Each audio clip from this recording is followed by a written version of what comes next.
What's going on, everybody? It's your boy Zoe off DFS here to bring you a WNBA slate breakdown for the one-game showdown slate today. We got the Storm taking on the Atlanta Dream. If you guys are new here and you guys have not done so already, make sure you guys hit the subscribe button so you don't miss any of the uploads, any of the videos, or anything that we're doing over here on the channel. NFL Week 1 is here. Can't wait to go over that as we get closer and closer to Sunday slate. Might do a little something with, the little showdown we got tomorrow on the Thursday slate. But nonetheless, I'm happy to break down more sports besides the WNBA.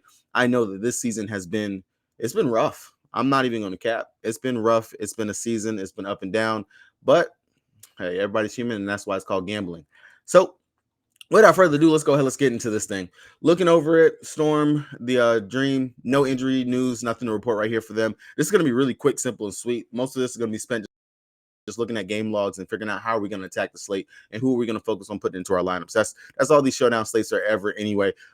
Definitely one of those things. I will say this all the time when it comes down to a showdown slate. Fade it. You don't have to play. Just preserve your bankroll. Go waste it on some MLB or go ahead and lock into some NFL contests for that money that you would have played tonight on the WNBA. So that way you can have something to play for the NFL when it comes to Sunday and you're not trying to make it back in deposit or something like that or whatever it is the case may be for you guys. But fade it. You do not have to play showdown. It is it's hard to cash out big on a showdown slate anyway. So that is my advice on the slate. Fade it if you don't want to play it. Look for something else that you can play, or just preserve your bankroll for another day and just enjoy the day. Enjoy it with some family. It's only one game anyway. So like I said, nothing to report for the injury news or anything like that. One thing I like to do whenever it comes down to the showdown slates, I like to go back, look at the game logs for whenever these teams have played early in the season and whatnot. So they played 2 out of the 3 times that they're scheduled to play for the season. Looking at their game logs, the Dream, they won the first game pretty handily, and then in the second game, the Storm, they were able to win. Looking at it, they have won on each other's home courts. That is how it's been. So if this sticks and happens again, that means that the Dream, they should win on their court right here. Neither team, they haven't played in quite some time. I'm pretty sure they haven't played at all this week. Yeah, they haven't played at all this week yet. So fresh legs, everything for them, with the Storm coming out over here to play against the Dream. Now, looking at it from the Storm side, first thing that stood out and jumped out to me was Horston's game that she had going up against them, and then just paying attention. Jewell Loyd did not play in this game right here at all. So that was one of the first things. Now, this was the first game, and this was also a back-to-back for the Storm because they had played the night before. I can't remember who they played before, but I do remember this game because Horston, she did pop off because she was inserted into the starting lineup here. All right. And then when we look at the second game that they played, looking at this one right here, paying attention to this, I noticed kind of the same thing. Loyd, she still had a really great game. But again, Horston, in those 27 minutes, because this is now Horston, she's been starting and everything, she still had a good game. Oh, she had a good game. 4 points, 8 rebounds. But she also did a little something on the peripherals with the 8 too, but also on the defensive side, 3 steals and a block. Looking at that right there, she still scored over 20 plus fantasy points in this position right here and being a starter. So just looking at it, we already do know that the Dream, they can't give it up a little bit to opposing small forwards and things like that. That is what Horston is slid into that starting lineup, and she is playing alongside Sammy and Jewell Loyd as the guards that are playing inside this lineup. So definitely something to pay attention to. I think just looking at it, Horston will be a player that I will have some interest in that I'm going to want to go to. And just looking at it, Horston, she over the past couple games, of course, we know she's starting. She's playing a good ton of minutes. Over her past 5 games, she's at least getting us close to about 20 plus fantasy points. That's something I definitely do want. And at 7,400, I don't think that's a bad price tag for a game that's going to be pretty concentrated in regards to who's going to actually do a little bit something out there on the court for us. So Horston, definitely someone I feel like we can go to just from looking at the game logs. Now, going back to the game logs, looking at it again, let's look down here on the Dream side. Definitely Ryan and Gray. They both had really good games inside this game. Cheyenne Parker, she did a little something, 18.6 rebounds, but she only played 22 minutes. Now, we do know that her minutes, they have definitely gone up as it's gone later into the season, and they're really going to her more often.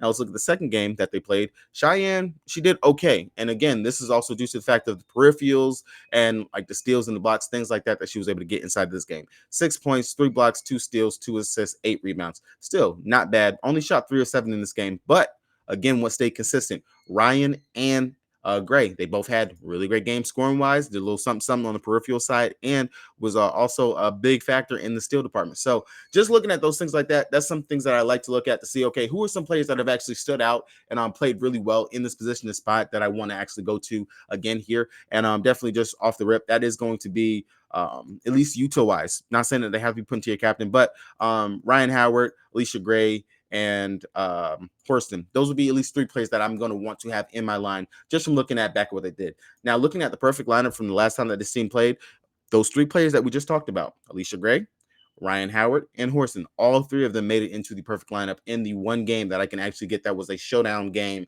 for when they played.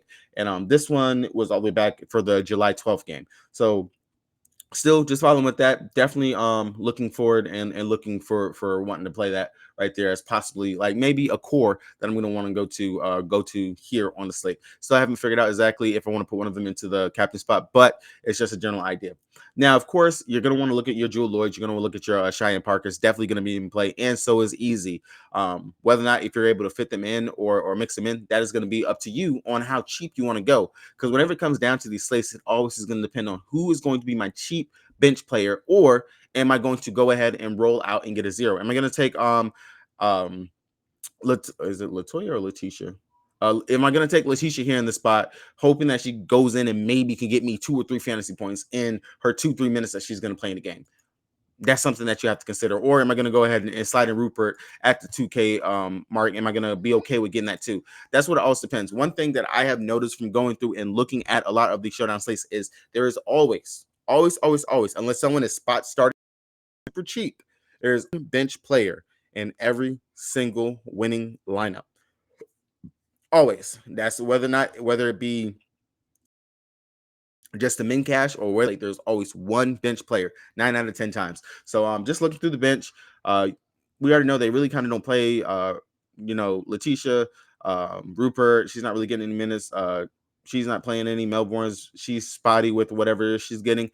I think I would look more towards maybe the Jonah Holmes, the Haley Jones, the Asia Durr as players that I would consider, and Kia Nurse as players that I'm going to consider.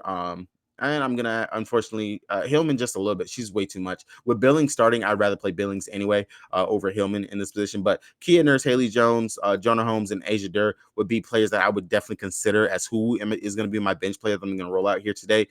Durr, hopefully maybe she can go out here. She's been seeing spotty minutes over the past couple of games. She's not really producing in them, but this could definitely be one of those blowout spots where all of a sudden we see Durr get out there, play 9 minutes, and give us 13 fantasy points. So that can happen. That is definitely a spot. Jonah Holmes, she's been seeing an uptick in minutes. It's been pretty spotty. At least 4 out of the last 5 games, she's played double-digit minutes. So I might ride with the Jonah Holmes just because, hey, maybe she can't get the minutes, especially if Fan Cam is in some foul trouble, Horston gets into some foul trouble, or they're just not producing. Maybe they can roll them out there. Haley Jones, I think she's going to be your GPP spotty one because we do know if the game is tight and close, Haley might not get out there and actually play those minutes. And it all just depends on if Haley can actually be productive and produce in the spot. In the games going up against them already on the season, Haley, she played 7 minutes in the first game, gave us 2, 5. So she was out there. She got us about 8 fantasy points in that game right there. And then in the other game, Haley, she went out there, played 22 minutes. She got us 7, 9, 12, 13, 14, 15, 16, 17, 18, about 18 fantasy points in that game. Now, I don't expect another 22 minutes for her in this type of position and spot, but who knows? Definitely if her shot is falling and she's playmaking the way that she can, possibly we could see Haley get out there and play. So you have options down here for your cheap plays. And just looking at her game log is so super spotty. I really don't feel like anyone's gonna actually want to go to Haley. But I do sadly somehow feel like Kia Nurse might be the safest of them all because she is getting the minutes. And if her shot is actually falling, they will keep her out there on the court. And we do know that she can ice some games for them as well. So Kia Nurse is definitely someone that I would have to consider as someone that you can put into your that value spot down there as well. All right, guys. So, like I said, it's going to be a quick, simple, easy, short video, short thing. If you guys have not done so, make sure you guys hit the subscribe button. If you want to see my core and everything else that's going up or the prop plays that have already been dropped for the day by BK, check the link down in the description below so you guys can check that stuff out. Had a full sweep on Underdog yesterday and a lot of the other sites because my boy BK has been hot and on fire when it comes down to those props. Definitely make sure you guys check all that stuff out. With that being said, it's your boy Zoe. I will see you guys tomorrow for week 1 of the NFL. I got a guest coming on again tomorrow to go over that. Make sure you guys tune in for that. Peace.